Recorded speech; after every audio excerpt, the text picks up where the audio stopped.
What's going on, everybody? This is Jeff with Next Global News. And as you know, Congress is struggling to pass the bill for the coronavirus case that it got shot down today. They still didn't make any progress today or yesterday. And what we're going to do in this video is we're going to compare the two bills, what the Republicans presented that got shot down, and then the Democrats with Pelosi and their counter with a $2.5 trillion counter. So let's go ahead and dive in here and talk about this. So Washington, this is on congressional Republicans and Democrats on Monday continue to argue over a massive new coronavirus relief package that would send $1,200 checks to many Americans. Okay, well, that got shot down 49-46. Now, I want to show you guys what Mitch McConnell put together. So this is the individual payments. The plan includes direct payments of $1,200 to individual Americans making less than $75,000 annually. Thanks to the people who are crushing up the likes. And let's keep this video going. $2,400 for eligible married couples making less than $150,000 combined, with an additional $500 for every child. So you could get up to $2,400 for a married couple plus $500 for every child, right? If you're a single person, you would only get $1,200. The amount of money is reduced by $5 for every $100 that a person earns over $75,000. So Americans earning more than $99,000 will get nothing. Income levels, marital status, and number of children would be based on 2018 tax filings, not your 2019 tax filings. Business and corporate loans, $50 billion in loan guarantees for passenger air carriers, $8 billion for cargo air carriers, $150 billion for other large businesses, $300 billion for small businesses. I don't know exactly what would be included for small businesses, but I have a small business, so I'd be interested to hear what that would be, if there would be any sort of relief for people like us who work on do contract work. Delay filing deadline for tax returns. Extends the April 15 filing date to July 15. Retirement fund waives penalties for early withdrawal from qualified retirement accounts for coronavirus-related purposes of up to $100,000. Education loans. Enables the Secretary of Education to defer student loan payments. Allows students who were forced to drop out of school due to coronavirus to keep their Pell Grants. Gives colleges and universities flexibility to continue work-study payment to students who cannot work due to coronavirus closures. So that came across. Now let me show you what Nancy Pelosi and her team countered with. So this is what they have. Increases the amount of money being offered to individuals from $1,200 to $1,500 and up to $7,500 for a family of 5. The same GOP income thresholds is in the bill would apply, $75,000 for individuals and $150,000 for couples. But the benefit would be available to anyone with an individual taxpayer identification number, retirees and unemployed individuals. Waives $10,000 in federal student loan payments. I don't know what they mean by waives, but does that mean permanently forgives? Okay. Dedicate $4 billion in grant funding to help states with upcoming elections, and nationally mandates 15 days of early voting and no excuse absentee vote by mail, including mailing a ballot to the all registered voters in the emergency.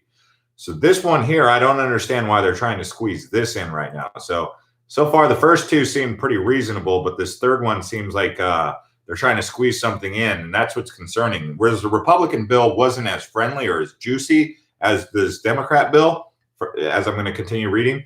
But the one thing I noticed about the Democrat bill was they were sliding in things that weren't relative. Here we go again. Includes a section that would cancel several executive orders and presidential memorandums that Democrats argue have weakened public sector union ability to engage in collective bargaining. Maybe that one's not necessarily one of those. Creates a new carbon offset guideline for airlines with a long-term goal of reducing jet fuel emissions by 50% by 2050. Why is that coming into a coronavirus bill? I don't know. I'm not saying it's bad to get rid of carbon emissions, but why are they trying to squeeze that in there? So that tells me they're up to something. Allocates $150 billion to support hospitals, local health centers, and government-funded medical programs, with an additional $80 billion in low-interest loans to hospitals. Seems fair. Eliminates cost sharing for coronavirus treatments and vaccines for all patients, including the uninsured. in a moment like this, that can make sense. Address broader healthcare concerns that Democrats have pushed for months, including increasing subsidies on the individual market and creating new incentives for states to expand Medicaid. Okay, see this one right here, it's like they're trying to squeeze something in again that's not relative to this very moment. We're trying to get a bill passed for this very moment. Provides child care assistance to healthcare workers and emergency personnel. Okay.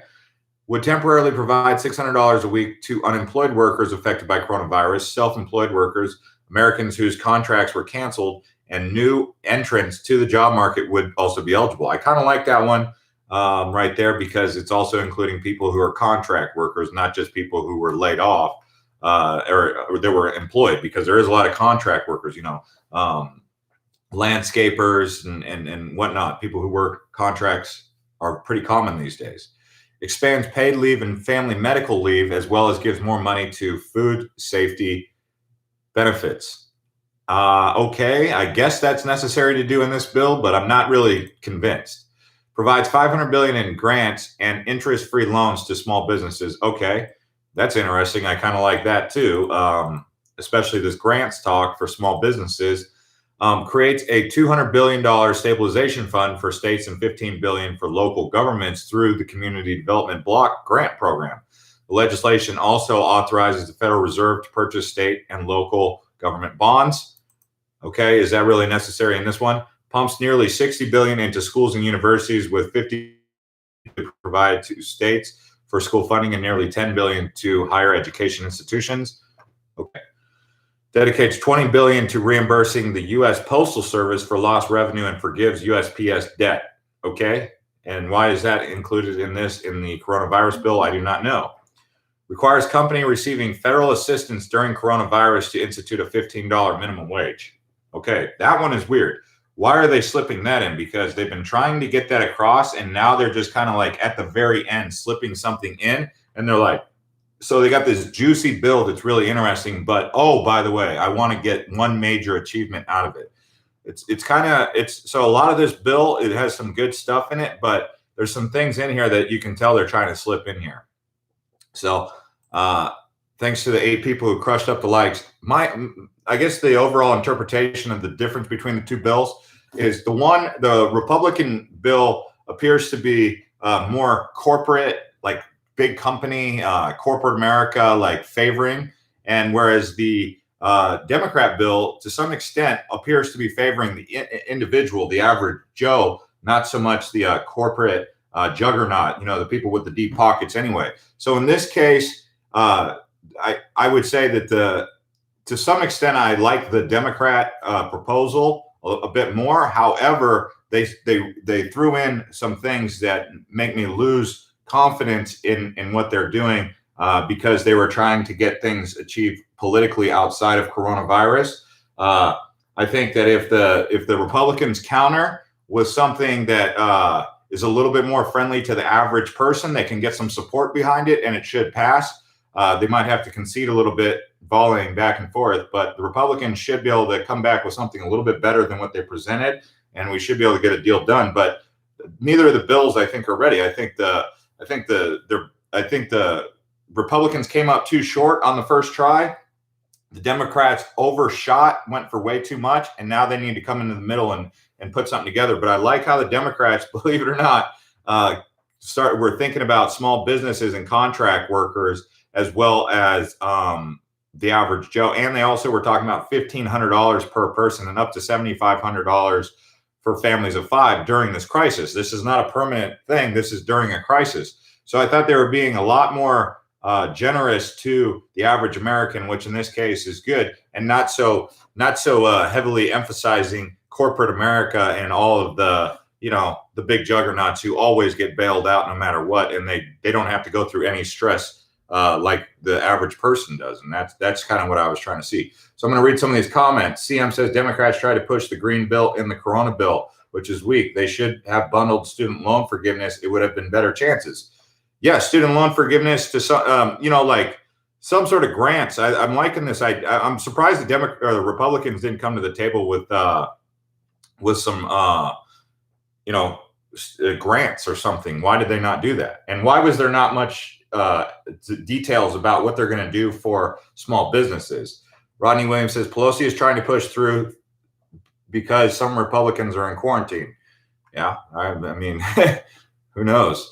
Adam says, thanks for being a cool military guy. Hey, thanks, man. Donnie says, Dems trying to pull a fast one, so disgusting they need to get it done and do what's best for the America right now. Yeah, I mean, trying to throw in things that they've been trying to throw in from way back into this bill. So they're juicing it up, but they're also throwing in some like 3 or 4 little provisions that are not relevant to the times. And I think that was kind of sly and slick and not very cool of them. Rob says, I'll believe it when I see the greenbacks in my hand. Yeah, well, they're coming, okay? They're going to come. They're going to show up. Thanks to the 10 people who crushed up the likes. Thanks to everyone who's been subscribing to this channel. I hope this video sheds some light on what it is. If you guys want to read this in more detail, let me give you this link here. It's on Axios. You guys can read it and follow up with it. There's the link there. Let me send it across. Oh, my gosh. It's too much. Hang on. It's too long of a link, believe it or not. What the heck? Let me get that.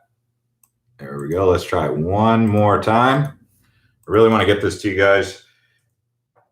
All right. So there's the link. And what you're going to do when you want to see the Republican version of it, you just click on right above where they inserted the document. It says read the bill and compare it to McConnell's. So you have McConnell's and then you have Pelosi's bill if you want to compare the two like what I just read. So anyways, guys, thanks to everyone who's been crushing up the likes, subscribing to this channel.